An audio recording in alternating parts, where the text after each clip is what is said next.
Assalamualaikum warahmatullahi wabarakatuh. Bismillah walhamdulillah, wassalatu wassalamu ala rasulillah, wala hawla wala quwwata illa billah. Wa ba'du, subhanaka la ilma lana illa ma 'allamtana, innaka antal alimul hakim. Saudara-saudara sekalian, sahabat kajian Qobi Jiwa rahimakumullah. Pada pertemuan sebelumnya sudah saya sampaikan satu perumpamaan ketika kita ingin membersihkan jiwa kita, yaitu berupa kopi. Ya, jadi kalau kita mau membersihkan jiwa kita, ini seperti kita mau membersihkan air atau gelas yang terisi air. Cara yang paling cepat adalah dengan tuangkan semuanya. Ya. Nah, inilah kalau dalam Al-Quran dan hadis kita mengenal istilah tobat dan istighfar. Ya. Tapi perlu diingat bahwa tobat yang dimaksud di sini adalah tobat yang sungguh-sungguh, ya.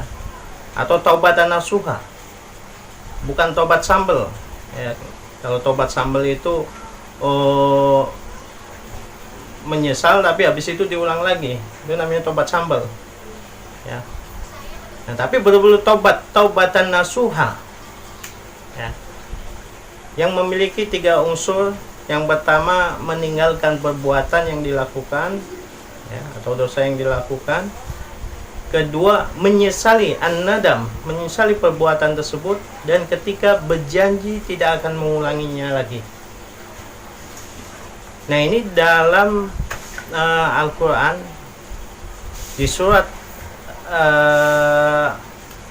At-Tahrim ayat 8, Allah Subhanahu wa ta'ala berfirman, "Ya ayyuhalladzina amanu tubu ilallahi taubatan nasuha." Ya. Tubu ilallahi taubatan nasuha. Asa rabbukum ayyukaffira ankum sayyiatikum wa yudkhilakum jannatin tajri min tahtihal anhar. Ya ayyuhalladzina amanu, wahai orang-orang yang beriman, tubu ilallahi taubatan nasuha. Tubu itu dari kata tabaya tubu yang artinya roja atau kembali, ya. Maksudnya di dalam tafsir Ad-Dabari disebutkan, ya, izji'u min dunubikum ila ta'atillahi wa ila ma yudhihi ankum. Kembalilah dari perbuatan-perbuatan dosa yang telah kalian lakukan kepada ketaatan Allah, wa ila ma yudhihi ankum, dan kepada hal-hal yang membuat Allah ridho kepada kalian. Taubatan nasuha. Nah, taubatan nasuha disebutkan yakni rojian atau rujuan, la ta'uduna fiha abadan, yaitu dengan kembali yang sungguh-sungguh, di mana kalian tidak akan kembali lagi melakukannya, tidak akan berbuat lagi melakukan perbuatan tersebut. Yang inilah yang namanya taubatan nasuha. Nah, perlu dicatat bahwa di sini Allah menggunakan redaksi asa yang hampir mirip maknanya dengan la'ala, jadi mengandung pengharapan, taraji, ya. Mudah-mudahan kalau diterjemahkan ke dalam bahasa kita. Tapi di sini bukan berarti Allah berharap. Kenapa? Karena kalau bagi Allah itu wajib, ya, pasti. Jadi kalau kita melakukan taubatan nasuha, pasti akan Allah yukaffiru ankum, maka akan ditutup, ya, sayyiatikum, ya, keburukan kalian, kesalahan kalian. Ya. Nah, kenapa Allah menyebutkannya dengan asa? Itu adalah kembali kepada diri kita, supaya kita berharap, ya, rojina, agar kita berharap, ya, setelah kita bertobat kita berharap semoga Allah menutup. kesalahan-kesalahan kita. Nah, ingat di sini Allah juga menggunakan yukafir, dari kafar yukafir yang artinya menutup. Nah, artinya apa? Jadi perbuatan-perbuatan buruk kita ya akan ditutup oleh Allah dengan perbuatan-perbuatan yang baik. Karena dengan taubat yang sungguh-sungguh, maka akan keluar unsur-unsur negatif dari jiwa kita. Energi-energi negatif dari jiwa kita yang selama ini mempengaruhi diri kita untuk melakukan perbuatan tersebut. Kemudian cahaya hidayah akan masuk sehingga Allah akan ganti dengan perbuatan-perbuatan yang baik. Nah, ini seperti yang ditegaskan ya, di surat Al-Furqan ayat 70. Kalau di surat Al-Furqan ayat 70 ini Allah menggunakan redaksi faulaika yubaddilullahu sayyiatihim hasanat. Sini Allah menggunakan redaksi yubaddil, mengganti ya. Faulaika yubaddilullahu, maka mereka itulah orang-orang yang akan digantikan oleh Allah sayyiatihim, keburukan mereka diganti apa? Hasanatin, dengan kebaikan-kebaikan, dengan kebajikan-kebajikan. Nah, jadi saudara-saudara sekalian, di sini butuh kesungguhan kita untuk benar-benar bertobat. Karena kalau tobatnya setengah-setengah, maka akan keluar unsur negatif. Tapi masuk lagi. Ya. Walaupun ketika kita bertobat dengan sungguh-sungguh pun, unsur-unsur negatif tadi akan berupaya untuk masuk lagi dengan berbagai macam cara. Ya. Tapi karena kesungguhan niat kita, kesungguhan tobat kita, maka Allah turunkan pertolongan-pertolongan. Sehingga unsur-unsur negatif tadi tidak bisa masuk lagi. Ya. Benteng kita lebih kuat. Nah, di sini perlu juga diingat, termasuk kita ketika kita beristighfar. Ya, istighfar itu artinya yastaghfiru, memohon ampun kepada Allah Subhanahu wa taala. Apalagi kita sering, terutama ketika melakukan selepas melakukan sholat, biasanya kita beristighfar, mohon ampun kepada Allah Subhanahu wa taala. Ya. Perlu diingat bahwa permohonan ampun itu, ya, permohonan ampun kepada Allah akan lebih baik ketika itu dilakukan bukan hanya sekedar di lisan. Ya. Jadi bukan hanya sekedar di ucapan. Karena kalau hanya sekedar di ucapan, itu tidak akan banyak berdampak pada jiwa kita. Ya. Tapi betul-betul harus dihayati bahwa kita sedang memohon ampun kepada Allah Subhanahu wa taala atas kesalahan-kesalahan kita. Min kulli dzambin 'adzim, dari semua dosa yang besar. Atau min jami'il ma'asi wa dzunub. Ya, dari semua perbuatan maksiat wadzunub, dan perbuatan dosa. Harus betul-betul dihayati. Karena kalau tidak dihayati, maka tadi saya katakan unsur-unsur negatif itu tidak akan banyak keluar, ya.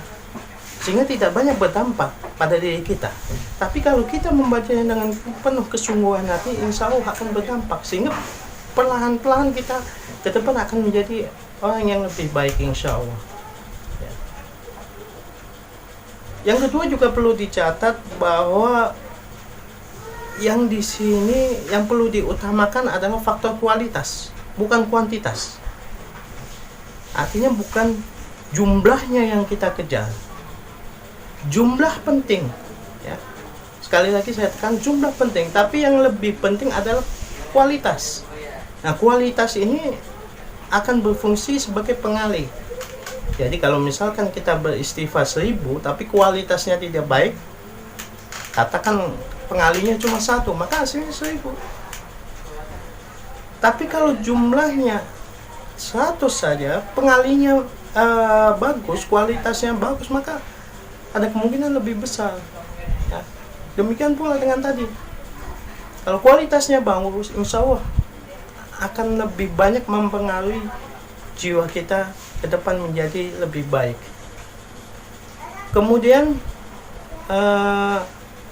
yang perlu diingat juga bahwa ketika kita diuji oleh Allah Subhanahu wa taala dengan berbagai macam penyakit, maka ini adalah kesempatan kita. Kesempatan kita untuk betul-betul bertobat kepada Allah Subhanahu wa taala. Kita sedang diingatkan oleh Allah. Kita sedang dirahmati oleh Allah, disayangi oleh Allah, supaya kita kembali kepadanya. Dalilnya apa? Dalam surat As-Sajdah, Allah berfirman, "Wala nudhiqannahum minal 'adzabil adna dunal 'adzabil akbar." Ya, jadi bagi orang-orang yang berbuat fasik, berbuat dosa, Allah akan membuat atau menjadikan mereka merasakan adzabil adna. Ya. Banyak mufasir termasuk di tafsir At-Tabari, ya, kita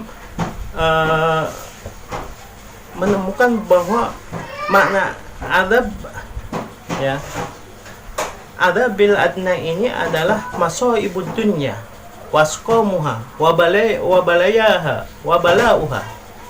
Ya. Jadi musibah di dunia ini, wasqamuha, dan penyakit-penyakitnya, dan berbagai macam cobaan atau ujian yang Allah ujikan kepada kita. Ya.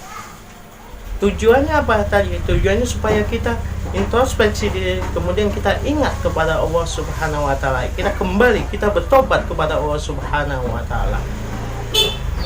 Kemudian di sebuah hadis, ketika seseorang, ya, mendapatkan panas, sejatinya juga sedang diingatkan oleh Allah Subhanahu wa taala. Ya. Agar apa? Agar dia ingat, agar dia banyak istighfar, taubat kepada Allah, sehingga dosa-dosanya akan dihapuskan, akan terbakar kesalahan-kesalahannya. Dalam sebuah hadis, Rasulullah bersabda kepada Ummu Sa'ib, ya, la tasubbi al-huma, ya, jangan kamu mencela penyakit panas. Ya. Kenapa? Fa innaha tudhibu khataya bani Adam kama yudhibul kiru khabathal hadid. Jangan kamu mencela penyakit panas. Jadi kalau kita diberikan atau diuji oleh Allah Subhanahu wa taala dengan penyakit panas, demam, ya, maka jangan mencela. Ya. Kenapa? Fa innaha tudhibu, karena sesungguhnya penyakit panas tadi akan menghilangkan khotoya Bani Adam, kesalahan-kesalahan Bani Adam, manusia. Sebagaimana kama yudhibul kiru khabathal hadis, sebagaimana alat patri, ya, yang digunakan oleh tukang las menghilangkan karat-karat yang ada di besi. Ya. Nah, itulah dua hal yang merupakan kesempatan atau merupakan alat bagi kita orang Islam untuk memperbaiki diri kita. Tuangkan kopi itu, buang semua, berbanyak taubat, berbanyak istighfar yang sungguh-sungguh pada Allah Subhanahu wa taala. Mudah-mudahan kita ke depan menjadi orang-orang yang lebih baik, dan itu ditandai dengan perilaku dan akhlak kita, insya Allah menjadi lebih baik. Amin ya rabbal alamin. Demikian yang bisa saya sampaikan. Hadanallahi wa iyyakum ajmain ila shiratil mustaqim wal afu minkum. Wassalamualaikum warahmatullahi wabarakatuh.